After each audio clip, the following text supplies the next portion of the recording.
दोस्तों आज की यह वीडियो आप लोगों के लिए बहुत ही खास होने वाली है। दोस्तों आज की इस वीडियो में आप लोग जानेंगे विज्ञान भैरव तंत्र में ध्यान की कुल 112 विधियों के बारे में। दोस्तों आखिर यह कौन सी विधियां हैं जो भगवान शिव ने खुद स्वयं की थी। चलिए दोस्तों जानेंगे आप लोग इस चीज के बारे में बारीकी से। लेकिन दोस्तों अगर आप लोग हमारे इस यूट्यूब चैनल पर पहली बार आए हो तो प्लीज चैनल को सब्सक्राइब करके बेल आइकन जरूर प्रेस कर देना, क्योंकि मैं आप लोगों के लिए ऐसी ही इंटरेस्टिंग और नॉलेजफुल वीडियो लाता रहता हूं। चलिए दोस्तों बढ़ते हैं वीडियो में आगे की तरफ। दोस्तों ध्यान की कुल 112 विधियों में से 111 श्वासों की विधि एक ऐसी विधि है जो सबसे सरल और सबसे ज्यादा प्रभावी मानी जाती है। दोस्तों इस विधि का उपयोग स्वयं भगवान शंकर भी किया करते थे। दोस्तों इन 111 श्वासों की विधियों का वर्णन क्या है, चलिए दोस्तों जानेंगे आप लोग। दोस्तों हम लोग जो श्वास लेते हैं और इस श्वास को थोड़े समय पर रोके रखने के बाद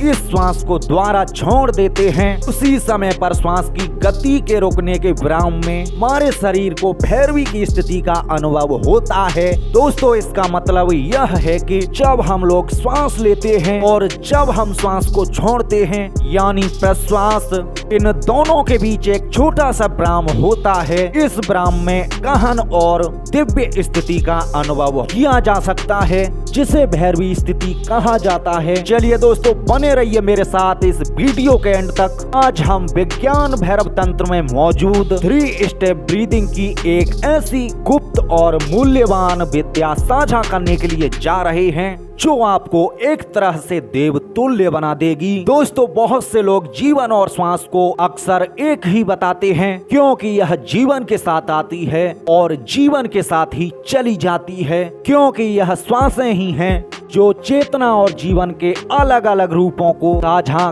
करती है, चाहे वह पशु हो या फिर मानव या फिर देवता। जब श्वासों में बदलाव आता है तो उसके अनुसार व्यक्ति का जीवन और चेतना भी बदल जाता है। जहां एक निम्न स्तर की श्वास मानव को पशु बनाने में सक्षम है, वहीं पर एक उच्च स्तर की श्वास पुरुष में दिव्यता जगा सकती है। श्वास जितनी भारी होगी और निम्न स्तर की होती है वह जीवन उतना ही बुरा और निम्न स्तर का होता है। जब श्वासें हल्की और उच्च स्तर की होती है तो उसका जीवन एक उच्च स्तर पर पहुंच जाता है। दोस्तों मानव ही एक ऐसा प्राणी है जो इन दोनों के बीच आता है। यदि वो अपनी श्वास को गिरा ले तो उसका जीवन एक तरह से नरक बन जाता है, और वहीं पर कोई इंसान अपनी श्वास को बढ़ा ले तो उसका जीवन एक तरह से देव तुल्य बन जाता है और वह अगले जन्म से निम्न गति को प्राप्त हो जाता है। और वहीं वह अपनी श्वास को उठा ले तो फलस्वरूप उसकी चेतना इतनी शक्तिशाली हो जाती है जो इंसान देवताओं के समान बन जाता है। और यही वह बिंदु है जहां भौतिक जगत में जहां अपने विचारों को साकार करना संभव है। दोस्तों अब सवाल यह उठता है कि ऐसा कौन सा तरीका है और ऐसी कौन सी विधि है जिसे आम इंसान भी उच्च गति को प्राप्त हो सकता है। तो दोस्तों भैरवी विज्ञान तंत्र में 111 श्वासों की एक ऐसी विधि बताते हैं जिसका प्रयोग वो स्वयं किया करते थे, जिसे सोहम विद्या कहा जाता है। दोस्तों यह सोहम विद्या श्वासों की एक ऐसी विधि है, या फिर यूं कहें एक ऐसी विशेष लय है, एक ऐसी तरंग है जिससे हमारा दिमाग एक तरह से केंद्रित हो जाता है, जिसका अभ्यास अगर दिन में एक बार भी किया जाए तो सिर्फ कुछ ही दिनों में यह मानव की चेतना को भयानक रूप से बदल के रख देगी।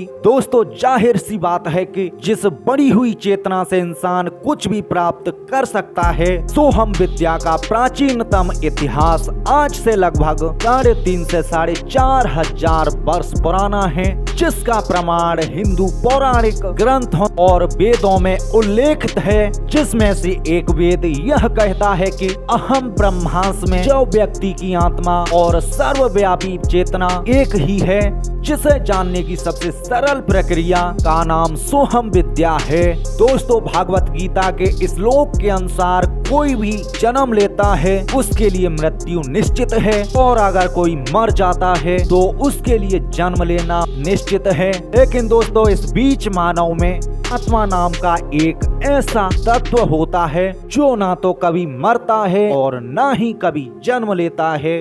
दोस्तों जब हम शांति से बैठते हैं तो और अपनी आंखें बंद कर लेते हैं और अपनी श्वासों पर ध्यान केंद्रित करते हैं तो हम मानसिक रूप से सोहम का जाप करते हैं, जिसका अर्थ यह है कि सो और हम की ध्वनि पर ध्यान को केंद्रित करते हैं। इसी बीच श्वासों की ध्वनि को सुनना, जो श्वासों के एक विशेष लय पर केंद्रित है, जिस पर हम लोग कभी ध्यान दें तो हम लोग प्रत्येक श्वास के साथ सो की ध्वनि गूंजती है और जब हम श्वास को छोड़ते हैं तो हम की ध्वनि गूंजती है। दोस्तों इस प्राचीन महामंत्र का प्रयोग भगवान शिव भी किया करते थे, जो कि यह मंत्र उनका गुरु मंत्र था। दोस्तों इसी बीच प्रसिद्ध आध्यात्मिक गुरु सदगुरु के अनुसार यदि आप अपने शरीर को जीवनता और तीव्रता से एक निश्चित स्तर पर ले जाते हैं तो आप देखेंगे कि आपके जीवन का लगभग 15 से 20% हिस्सा वैसा ही होगा जैसा आप लोग चाहते हैं। यदि आप अपने मन को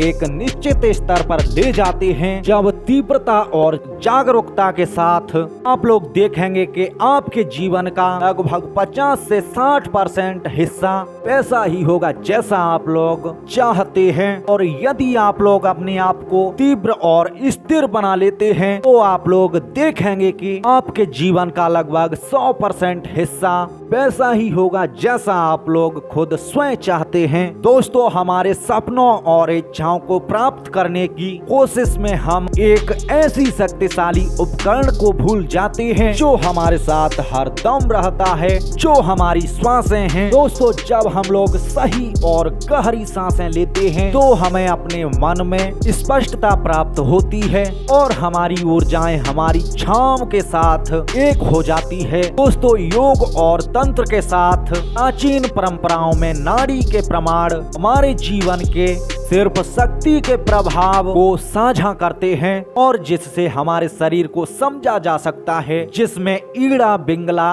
और सुषुम्ना नाड़ी सबसे महत्वपूर्ण हैं। दोस्तों ईड़ा और पिंगला ऊर्जा के 2 चैनल होते हैं जो हमारे शरीर में विभिन्न स्थानों पर दौड़ते रहते हैं।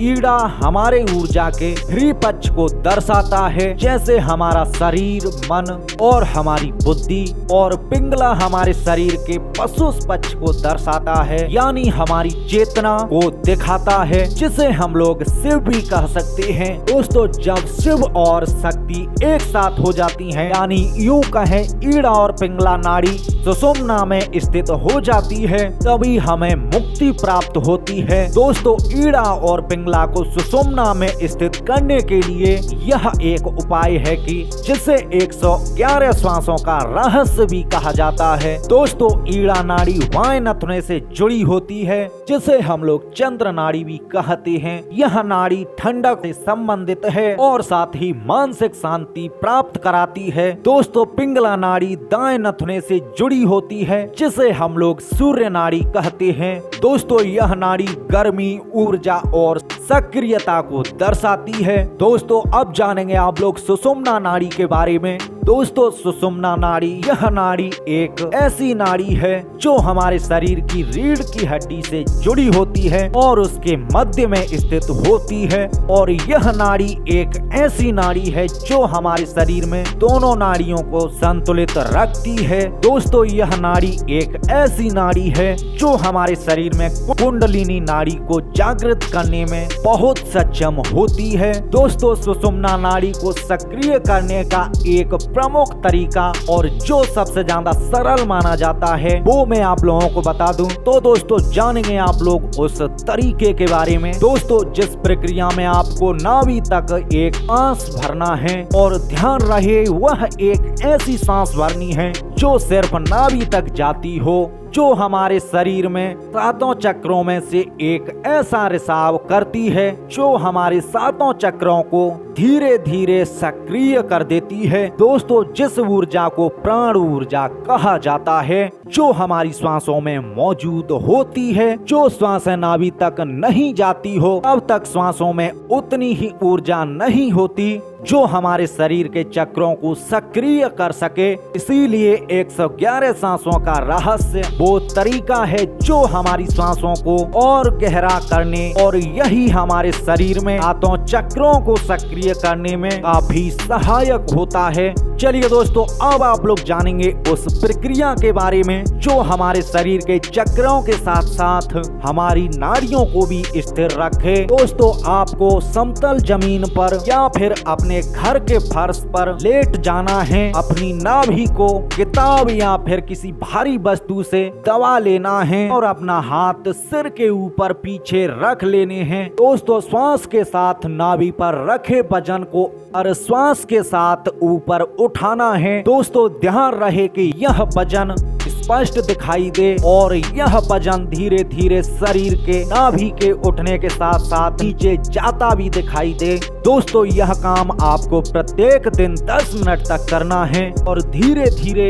इस अवधि को बढ़ाते हुए 30 मिनट तक आपको अभ्यास करना है। और अगर आप लोग इस तरीके में एकदम से निपुण हो गए और ध्यान रहे आपको इस प्रक्रिया को आपको चलते फिरते उठते बैठते सोते जागते करते ही रहना है और जिसे अपनी प्राकृतिक श्वासों का तरीका बनाने का लक्ष्य रखना है। दोस्तों, दूसरे चरण में आपको पेट की श्वासों के साथ छाती की श्वास को शामिल करना है और तीसरी विधि में आप लोग अपनी पीठ को दीवार से ना लगने दें और अब अपने पहले चरण की तरह अपने हाथों को सिर के ऊपर उठाएं जब तक हमारी पीठ दीवार को ना छू ले। दोस्तों, श्वास छोड़ते समय अपने हाथ धीरे धीरे नीचे कर लेने हैं। दोस्तों, आपको यह अभ्यास तब तक करना है जब तक आपका स्वाभाविक और अवचेतन न हो जाए। दोस्तों, अब वक्त है लास्ट चरण का।